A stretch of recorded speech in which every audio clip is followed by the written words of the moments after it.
Good afternoon, you viewers at home. We're having a special, awesome day. It's Christmas. We were actually packing the boxes, ensembling the boxes to be distributed in December for the Nosh for Josh, Christmas gifts for the underprivileged. Right next to me is the woman who made it happen, her venue available to Nosh for Josh for the packing, and it's been like going crazy in there. I have with me Amoret. Amoret, good day to you. Good day. Ja, hoe gaan dit? Het gaan baie goed, dankie met my. Gaan 'n bietjie Afrikaans ingooi. Amoret, we are here and we are so happy to have been invited to be part of this, where you opened up your venue for Nosh for Josh. How did you guys get involved? Ja, yes, dit het so vinnig gebeur.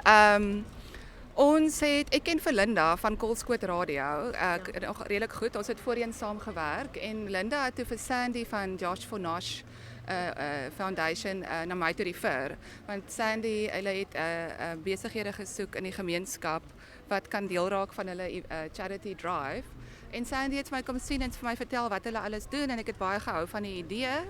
En ons het besluit om betrokke te raak en ons het alles beplan baie vinnig en sy het gesê hulle het 'n perseel onder andere nodig om die hele event en die drive te doen en die bokse te vou en die goed moet hier afgelewer word en die bokse moet gepak word. Toe sê ek is reg, ja, as die kantoor reg is en groot genoeg is, dan kan ons dit gebruik. So ons het begin beplan en ons het vir almal wat betrokke is 'n uur gegee om in te kom met hulle spanne en dan ons het eers gevou en toe die bokse alles gevou is, toe het ons begin pak en ons het gehelp om sponsors te kry. Ons is byvoorbeeld lede van die Gordons Bay Yacht Club en een van hulle lede, so ons het dit met hulle gedeel, hulle het dit gedeel met al hulle lede en twee van of is 'n man en vrou Kelly en Nick, hulle het al die pap byvoorbeeld gekoop. So hulle het R8,000 se pap gekoop. En ja, so dit was great geweest. Ons waardeer dit baie. That's that a little packet of porridge. Ja, Yes. the e-pap they call it. They gave it to us for R4 a packet. Ja. Oh, wonderlik, wonderlik. Sold it to us for R4 a packet, ja. Now, I remember Sandy, we've been in communication with regards to this. She said, Gabs, I still need a venue. And Gabs, both of us, we say, you know what, it's just going to come. And then she gets very excited when she gets like an answer. She says, oh, Gabs, you won't believe it. Property.coza, has given the venue. And we were like jumping for joy.